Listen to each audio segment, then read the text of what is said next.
آپ سب کو سلام، خداوند کے قدوس سلامتی بخش نام میں آپ سب کی سلامتی ہو۔ کلام خدا میں سے یوحنا کی انجیل اس کا پہلا باب اس کی 17ویں آیت کو ہم پڑھیں گے۔ ہم شریعت اور فضل کے حوالہ سے آج بات کریں گے۔ اس پر ایک پہلی نشست ہو چکی ہے، آج مزید اس پر اور سیکھیں گے۔ کلام خدا میں لکھا ہے، اس لیے کہ شریعت موسیٰ کی معرفت دی گئی، مگر فضل اور سچائی یسوع مسیح کی معرفت پہنچی۔ آمین۔ شریعت تو موسیٰ کی معرفت دی گئی، مگر فضل اور سچائی خداوند یسوع مسیح کی معرفت پہنچے۔ یہاں ہم جو لفظ پڑھتے ہیں، شریعت تو موسیٰ کی معرفت دی گئی مگر، جب لفظ مگر آ جاتا ہے تو مگر لفظ کسی چیز کی ضد کو بیان کرتا ہے، اس کے الٹ کو بیان کرتا ہے، اور اس کی ضد اور اس کی الٹ کسی لفظ کی بیان کرنے میں مگر لفظ مددگار ثابت ہوتا ہے۔ میرے عزیزو، اوریجنل متن میں یہاں پر جو لفظ مگر ہے وہ ہے ہی نہیں ہے۔ یہاں پر لفظ ہے اور۔ شریعت تو موسیٰ کی معرفت ملی، اور فضل اور سچائی کس کی معرفت؟ یسوع مسیح کی معرفت۔ بہت سارے لوگ ان دونوں لفظوں کے اندر جنگ سمجھتے ہیں۔ یوں سمجھ لیں کہ جیسے شریعت انڈیا والے ہیں اور فضل پاکستان والے ہیں، اس طرح کی انہوں نے باؤنڈری بنا دی ہے اور دونوں ایک دوسرے کے خلاف کام کرتے ہیں۔ حالانکہ بات ایسی نہیں ہے، شریعت میں اور فضل میں کوئی جنگ نہیں ہے۔ شریعت ہی فضل کی راہ بتاتی ہے۔ آمین آمین آمین۔ آمین۔ یسوع مسیح نے بھی جو آپ پر فضل کیا ہے، اس کی ساری شاخیں شریعت کے اندر پیوستہ ہیں۔ کوئی الگ دین نہیں، کوئی الگ مذہب نہیں۔ اسرائیل کے خدا کے حکموں کی پہچان کرانے کے لیے خداوند یسوع مسیح آئے۔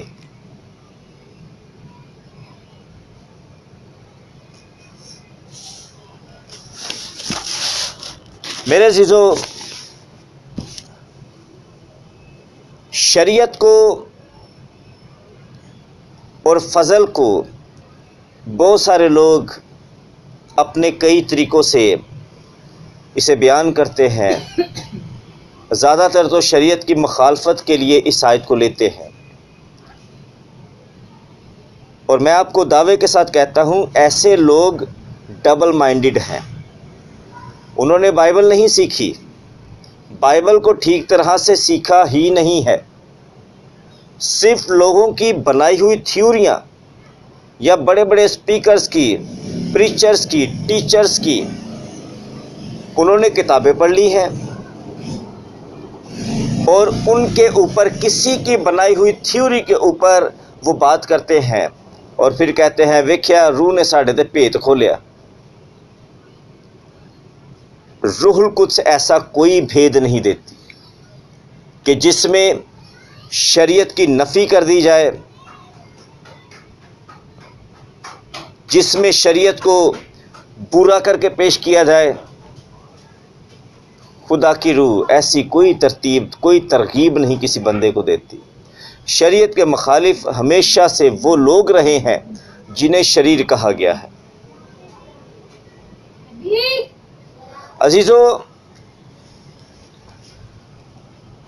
لوگ شریعت کے لیے اپنا منہ کھولتے ہیں، نازیبا الفاظ شریعت کے لیے بیان کرتے ہیں، اور لوگ شریعت کے خلاف بول کر، شریعت کے خلاف پیغام دے کر اپنا سینہ چوڑا کرتے ہیں اور سمجھتے ہیں ہم نے پتہ نہیں بہت بڑا تیر مارا ہے اور ہم فضل کے سورما ہیں۔ اپنے آپ کو اس طرح سے بناتے ہیں۔ وہ لوگوں کو سکھاتے ہیں کہ فضل کوئی ظالم تھا، جیسے کوئی ظالم سنگھ تھا فضل، اس کے سامنے جو آیا اس نے کسی کو نہیں چھوڑا، اچھا آیا برا آیا اس نے سب کو کاٹ کے رکھ دیا، سب کا جو کچھ تھا وہ لوٹ لیا۔ اس طرح سے فضل کی شریعت کی وہ تصویریں بنا کر پیش کرتے ہیں، بھیانک تصویر کر کے بناتے ہیں شریعت کی، اور فضل کو کوئی رحم دل بادشاہ کی طرح پیش کرتے ہیں۔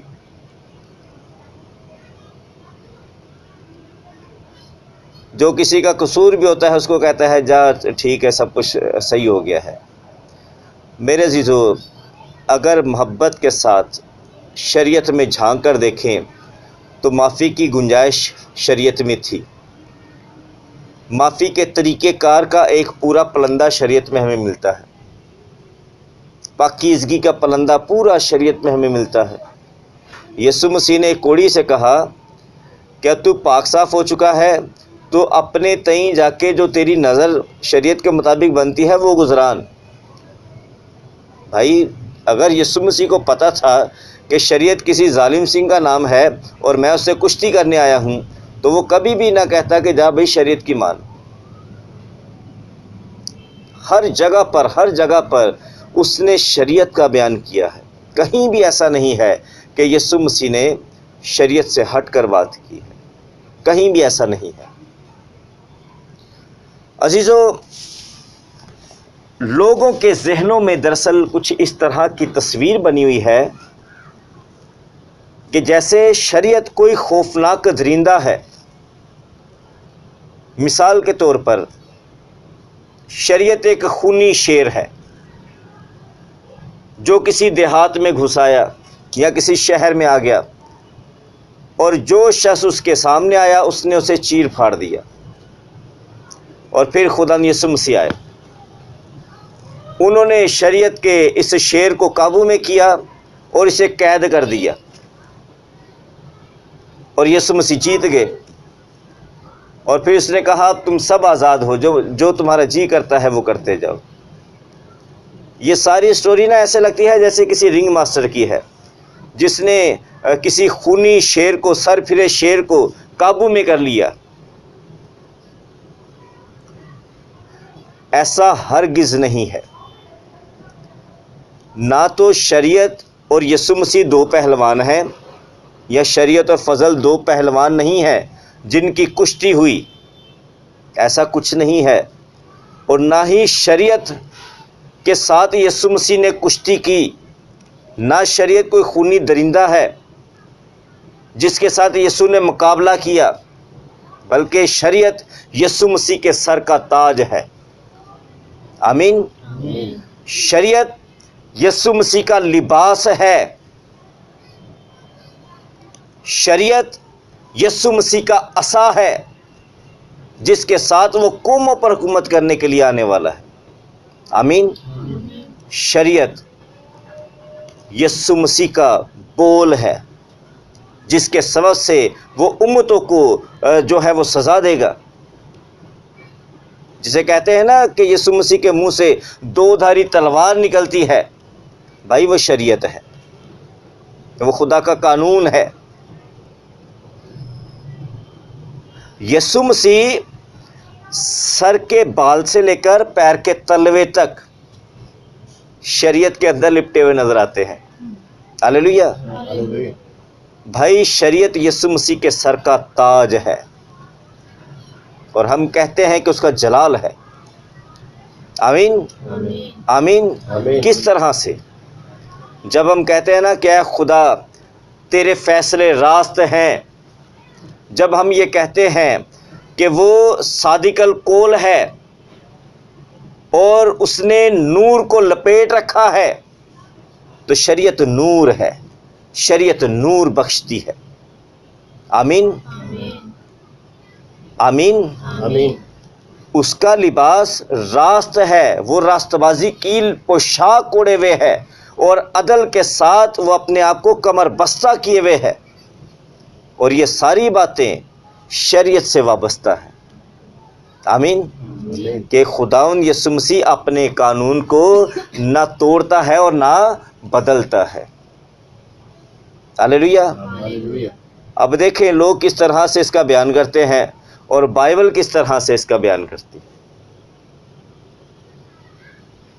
بائبل تو یہ کہتی ہے کہ ہر ایماندار کو ایک سفید لباس دیا گیا جسے اس نے پہنا، سفید پوشاک آسمان پر جو دی گئی، جسے پہننے کا اختیار انہیں دیا گیا۔ وہاں پر پتہ کیا لکھا ہے؟ یوحنا رسول نے پوچھا کہ اے خداوند یہ کیا ہے؟ تو فرشتے نے کہا کہ یہ راست بازی کے کام ہیں، راست بازی کے اعمال ہیں۔ وہ جو راست بازی کی پوشاک پہننے والے ہیں، وہ ان کے اعمال کے سبب سے انہیں اختیار دیا گیا ہے۔ یسوع مسیح کے فضل سے انہیں یہ اختیار حاصل ہوا ہے کہ وہ اپنے اعمال کو درست کر سکے۔ آمین۔ اور اعمال ٹھیک ہے یا غلط ہے، اس کی جانچ کہاں سے کی جائے گی؟ کون سا پیمانہ ہے؟ کون سے پیمانے سے ناپیں گے؟ شریعت جانچتی ہے، شریعت بتاتی ہے کہ یہ راست بازی ہے یا کہ یہ گناہ ہے۔ شریعت بتائے گی نا، شریعت پیمانہ ہے، شریعت آپ کو بتائے گی۔ آج آپ اپنے ذہن سے، دلوں سے شریعت کو نکال دیں اور پھر مجھے بتائیں ذرا کس کو گنہگار ثابت کریں گے یا کس کو اچھا ثابت کریں گے، نیک ثابت کریں گے۔ شریعت کے پیمانہ کے بغیر کوئی بھی تولا نہیں جا سکتا۔ آمین۔ اور یہ جو فضل اور شریعت میں تفریق کرتے ہیں انہیں دراصل عقل ہی نہیں ہے، ان کی مت ماری ہوئی ہے، کوئی روح القدس کا بھیت نہیں ہے۔ یہ صرف کچھ پاگل لوگوں کی تھیوریاں ہیں جو وہ پڑھ کر ان کے دماغ خراب ہوئے پڑے ہیں۔ کبھی وہ خدا کے قدموں میں آ کر کہتے ہیں کہ اے خدا تو ہمیں سکھا، اور جو اس نے سکھانے کے لیے ہدایت کی باتیں رکھی ہیں کہتے ہیں اے نہیں چاہیے دی، اے تے مک گئی ہے، یسوع مسیح نے مکا دیتی ہے۔ تو بھائی کون سی نئی کتاب آپ کو اور ملنے والی ہے؟ سب اسی کتاب کی بات کرتے ہیں۔ مکاشفہ کی پوری کتاب دیکھیں، اس میں جتنی آفتیں، جتنی برکتیں لوگوں پر نازل ہونے والی ہیں وہ ساری شریعت کی کتاب میں ہیں۔ خدا شریعت کو بھولا نہیں ہے، اسی شریعت نو یاد نہیں کرتے۔ میرے عزیزو، اپنی سوچوں کو درست کریں، ہم شریعت کی مخالفت کرنا چھوڑیں، بلکہ اب وقت قریب ہے کہ ہم خدا کے ان کاموں کو جو پہلے سے ہمارے لیے تیار کیے گئے ہیں، وہ پہلے جو تیار کیے ہوئے کام ہیں وہ کریں۔ اور وہ کیا ہے؟ فرما برداری، حکم۔ آمین۔ آمین۔ میں آپ کو چند مثالیں دینا چاہوں گا جس سے آپ سمجھ سکیں گے کہ شریعت کیوں ضروری تھی۔ عزیزو، کسی ملک کے اندر کچھ نئے لوگ آ کر آباد ہو گئے۔ اب اس ملک کا جو قانون تھا اور اس ملک کا جو بادشاہ تھا، وہ تمام تر چیزوں کو اپنے قانون اور اپنے طریقہ کار کے ساتھ تولتا تھا، ناپتا تھا، جزا دیتا تھا، سزا دیتا تھا۔ اب یہ جو نئے لوگ آ کر اس ملک میں آباد ہوئے اور انہوں نے یہاں آ کر اپنی بستیاں آباد کی، انہیں نہیں پتا تھا کہ اس ملک کے قوانین کیا ہیں، اور جب یہ اپنے طور طریقے کے ساتھ زندگی گزارنے لگے تو وہاں کے قانون کے مطابق جب انہیں پکڑا جاتا، انہیں قتل کیا جاتا، انہیں قید خانوں میں ڈالا جاتا، زندانوں میں ڈال دیا جاتا۔ اب لوگ جو تھے، جو نئے آ کر آباد ہوئے تھے اس ملک کے اندر، وہ گھبرا گئے اور انہوں نے شہروں کو چھوڑ کر غاروں میں، دراڑوں میں جا کر پناہ لینا شروع کر دی۔ اس کے بعد جب ان کو کوئی ضرورت کی چیز لینی ہوتی تو وہ گھر سے نکلتے اپنی خوراک کے لیے، اپنے پانی کے لیے، تو جیسا ان کا ڈریس اپ تھا، جیسے ان کے طریقہ کار تھے، جیسا ان کا انداز تھا، وہاں کے لوگوں کا، اس ملک کے لوگوں کا نہ وہ پہناوا، نہ وہ بول چال، اور نہ وہ طریقہ کار، نہ وہ قانون تھا۔ جب وہ باہر نکلتے تو پھر وہ پکڑے جاتے، انہیں قتل کیا جاتا، انہیں سزا دی جاتی۔ آخر چند اشخاص جو تھے ان پردیسیوں کے، انہوں نے تھوڑی ہمت سے، تھوڑی عقل سے کام لیا۔ انہوں نے کہا کہ آخر ایسا کیا معاملہ ہے، یہ بھی انسان ہیں، ہم بھی انسان ہیں، یہ بھی کھاتے پیتے ہیں، ہم بھی کھاتے پیتے ہیں، آخر یہ ہمارے ساتھ ایسا ظلم کیوں کرتے ہیں؟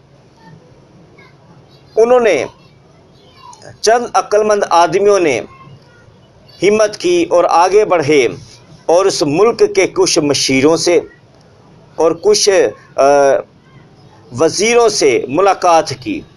ان سے کہا کہ ہم پر رحم کیا جائے، ہمیں سزا دینے سے پہلے بتایا جائے کہ ہماری غلطی کیا ہے، آپ ہمارے ساتھ ایسے کیوں کرتے ہیں؟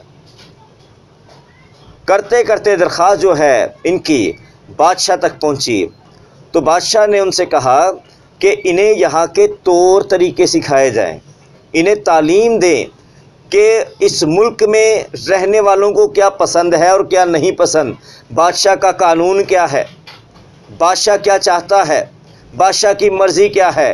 بادشاہ کو خوش رکھو گے تو جیتے رہو گے، بادشاہ کے قانون کے مخالف چلو گے تو مارے جاؤ گے۔ ان لوگوں نے کہا کہ ٹھیک ہے، جیسے بادشاہ کا فرمان ہے، جیسے اس ملک کا آئین ہے، ہم اس طرح سے زندگی گزاریں گے۔ تو جب انہوں نے اس طرح سے زندگی گزارنا شروع کی تو نہ تو بادشاہ سے، نہ اس کے سپاہیوں سے، کسی چیز سے انہیں ڈر نہیں لگا، بلکہ جو وہاں کے ملک کے لوگ تھے انہوں نے ان لوگوں کو اپنے گلے سے لگایا اور انہیں وہ سب کچھ پرووائڈ کیا جو انہیں چاہیے تھا۔